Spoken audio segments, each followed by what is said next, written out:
Next अभी ये strategy development. Next अभी मैंने सिमिलरली अभी सचिन तेंदुलकर का भी एग्जांपल बोला था, तो उनको बैट देते हैं तो कोई जीत पाएगा।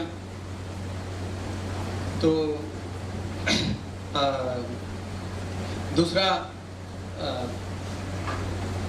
कोई भी ऐसा जो अच्छा करता है, मतलब विराट कोहली हो या over is the good person, मतलब जो जो फील्ड पे अच्छा है तो उनका टूल्स आपको मिलेंगे तो आप अच्छा कर पाएंगे कि नहीं कर पाएंगे। It is not possible. अभी भी for example I was just thinking कि सर ने अभी सुबह सुबह बॉक्स स्ट्रैटेजी का जो समझा रहे थे, देयर में भी फ्यू स्मॉलर फाइनर पॉइंट्स जो रहेंगे वो स्ट्रैटेजी में तो आपको समझ में आएंगे, या आपको वो लिखा भी रहेगा तो शायद आप मिस किए होंगे जो अंडरस्टैंडिंग में। और जब आप मार्केट चलते रहता है, मार्केट आपके लिए रुकते नहीं है, वो तो चलते रहता है, every second price is changing. तो वो जब प्राइस चेंज होते रहता है तो वो जो पॉइंट्स आपको दिमाग में आना चाहिए कि ये ऐसा हुआ तो मुझे ये करना है, ये ऐसा हुआ तो मुझे ये करना है, वो आता नहीं है, इतना आसान से नहीं आता है। उसके लिए भी आपको टाइम देना पड़ता है, और for that you have to practice. And दो स्ट्रैटेजी का जो पॉइंट्स है वो मिस हो जाता है।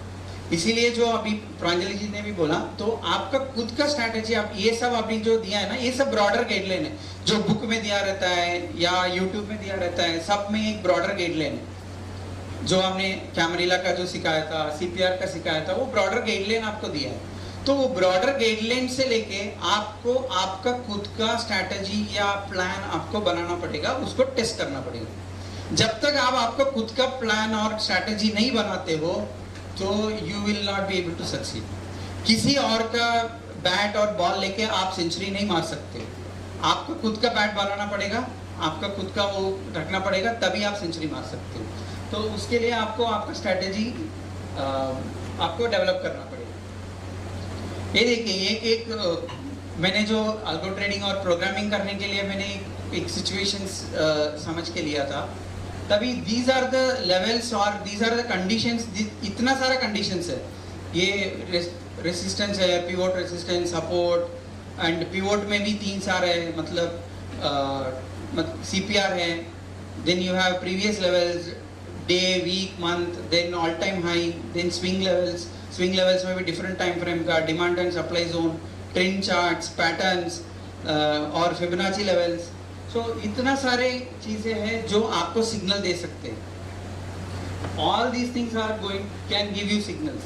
कभी कभी होगा कि ये मल्टीपल चीज आपको सिग्नल देंगे, तो ये सब में से मिलके आपको स्ट्रैटेजी आप डेवलप करना है। तो इसमें से एक स्ट्रैटेजी आपको समझ के लिए होंगे, ये हुआ है तो आप करो, मगर दूसरे में वो तो कहीं प्रॉब्लम में रहा होगा तो उसमें से वो गिर जाएगा। तो आपको ये स्ट्रैटेजी से ये क्या कौन सा वाला आपको पकड़ना है और कौन सा वाला आपको एंट्री करना है और कौन सा वाला एग्जिट सिग्नल्स और क्या करना है। So this gives a broad guideline of how to develop a trading plan based on this.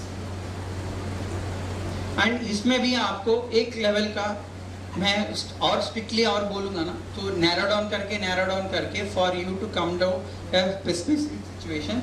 इसमें से आप, जैसे आप किसी ने पूछा था R1 से मैं करूँ क्या, R3 से मैं करूँ क्या, so there are so many stocks. So be clear, be specific to that कि मैं R3 से करूँगा या मैं S3 से करूँगा, तभी आपको फिल्टरिंग हो जाएगा, तो तभी आपको और क्लैरिटी मिलेगा। Your mind will not be wavering here and there कि मैं ये ले लूँ क्या, वो ले लूँ क्या, ये ले लूँ क्या, वो ले लूँ क्या।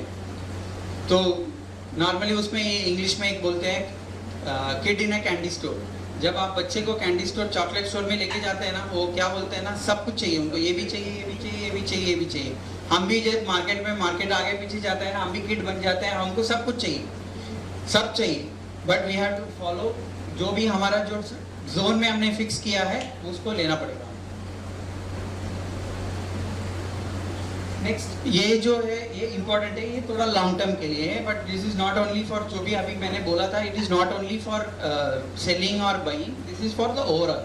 What is your business plan and what is your trade plan, what is your money management plan, what is your risk management plan, what is your hedge plan. लग रहा है कि काफी सारा सवाल पूछ रहे हो, करेक्ट है?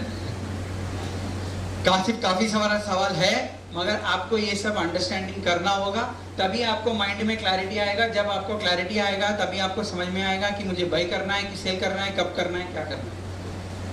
अभी बिजनेस प्लान क्या होता है इसमें, जब भी जो कोई भी बिजनेसमैन हो, there are many businessman here also, हमेशा जब बिजनेस प्लान, जब उनका क्या होता है, अल्टीमेट गोल क्या होता है, मेरा जो पैसा मैंने डाला है उसका आरओआई क्या है, what is the ROI, return of investment, what I am going to get on that.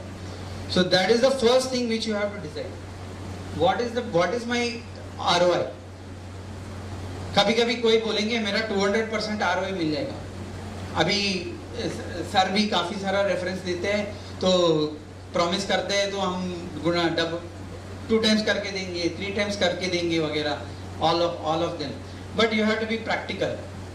जो बेस्ट ऑफ द ट्रेडर्स होते हैं वर्ल्ड में, काफी सारा रेफरेंसेस है, तो उनका बेस्ट एंड बेस्ट आरओआई 40% 50% से काफी ज्यादा नहीं है. So if you make that much of ROI, you are doing the best out of the best. So option buying में जाके you expecting कि मैं 2 times कर दूंगा, 4 times कर दूंगा, is not a realistic ROI expectation. So first set your ROI expectations realistic. तभी जब ये ROI expectations आप realistic डालोगे ना, तो अभी तब when you will not run behind कि ये ट्रेड करो, वो ट्रेड करो, ये ट्रेड करो. These are the ways how you can filter it out and develop that से माइंडसेट कि मैं क्या करना है. सो that is why I am saying, नहीं, ये जो क्लैरिटी लाना इंपॉर्टेंट है. मेरे दिमाग में जो आरओआई का मेरा एक सेट नंबर है, मुझे ये आरओआई आया तो I am content, I am okay with that, and I just want to do it in 2 to 3 years. मुझे 70% 80% आरओआई नहीं करना है. when you are developing, when you are growing, you have to go step by step. First you attend for, or you try to get your ROI just above your regular fixed income. जो भी fixed deposit का या whatever fixed interest rate का जो ROI रहता है, first consistently try to achieve that. Consistency is the key here. जब आप कंसिस्टेंटली वो back to back, month on month, quarter on quarter आप उसको अचीव करते हो, then you increase your ROI target. Okay, मैं अभी ये अचीव किया, next I will go to achieve the next this level of ROI, next you will go to next this level of ROI. तो उसके लिए time लगता है और वो टाइम आपको देना पड़ेगा. Then funding and CAGR. अभी ये आरओआई के लिए जब अभी हम समझते हैं, तो अगर आरओआई आपने फॉर एग्जांपल मैंने सेट किया, मैं 30% का आरओआई पे मैं I will work on. when you fixed on 3% ROI, sorry 30% ROI, जब आप 1 लाख इन्वेस्ट करेंगे तो आपको 30,000 मिलेगा. For a whole year if you invest 1 lakh and you get only 30,000 rupees, there is no fun in that activity. आपको कुछ करने का मतलब कुछ है ही नहीं, मतलब ही नहीं है.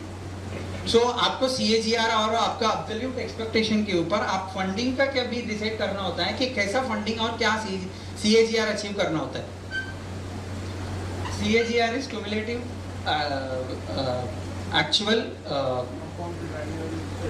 growth rate, cumulative annual growth rate. तो cumulative में आप granular growth rate क्या अचीव करना चाहते हो, मतलब 30, 40, वो कैसा आपको ट्रैजेक्टरी क्या होना चाहिए, उसके हिसाब से आपको फंडिंग फिक्स होना चाहिए कि मैं ये ऐसा फंडिंग करूंगा. देन आपका नंबर ऑफ ट्रेड्स कैसे होंगे और कौन सा ब्रोकर अकाउंट्स में चूज करूंगा. These are all some of the trade plan examples. मैं जो I will go to full service broker या I will go to discount broker, मैं कितना ब्रोकर अकाउंट रखूंगा, मैं सिंग के लिए क्या ब्रोकर रखूंगा, मैं for my option and futures के लिए कौन सा ब्रोकर रखूंगा. All those things comes in the trading plan. Broader level जो स्पेसिफिक है, एंट्री एग्जिट का ट्रेडिंग प्लान वो अलग है. This is at a very top level trading plan कि वो मैं कैसा ट्रेड करूंगा, नंबर ऑफ ट्रेड, मैं दिन में कितना ट्रेड लूंगा, महीने में कितना ट्रेड लूंगा, क्वार्टर में कितना ट्रेड लूंगा. All those things are basically this trade plans for your business. And money management again, percentage of income savings deployed in the trading.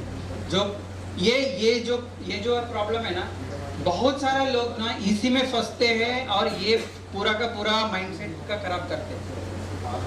If you see majority of the people who get stuck in this, either they put all their savings into the trading based on some false commitments, or they don't invest enough to do that and then first day. So you have to be very clearly allocate your how much you are saving or income, जो भी आपका साल का income है और whatever your periodic income से आप कितना मनी मैनेजमेंट करते हो. So this is very important for your regular.